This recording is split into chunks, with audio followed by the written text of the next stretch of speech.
জয় মাতারা। যে মন্ত্রটি দেখতে পাচ্ছেন খুবই পাওয়ারফুল এবং গুরুমুখী একটি বিদ্যা, কাটানি মন্ত্র।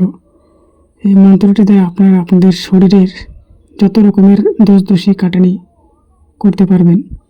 কেউ কিছু ক্ষতি করে থাকলে সেটিও কাটে নিতে পারবেন। মন্ত্রটি হচ্ছে শান শান হীরা শান, এই শান দিয়ে কাটিলাম সকল বান, নাগান কোকান অমুকের দোষ দোষী সব কাটিয়া করিলাম মাটি, দোহাই মাতারা। অমুকের জায়গায় আপনারা যাকে সুস্থ করতে চাচ্ছেন তার নাম নিতে হবে।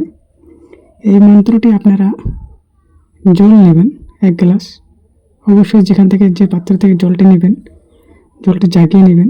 জাগিয়ে নেওয়ার পরে একটি নতুন কাঁচি দেওয়া লাগবে, সেই জলের উপরে রেখে এই মন্ত্রটি এক দিনে 3 বার করে পাঠ করবেন। পরে ফু দিবেন। দেওয়ার পরে যে রোগী বা যার দোষ দোষী কাটাচ্ছেন তাকে জলটি খাওয়াতে হবে, সে তৎক্ষণাৎ সুস্থ হবে।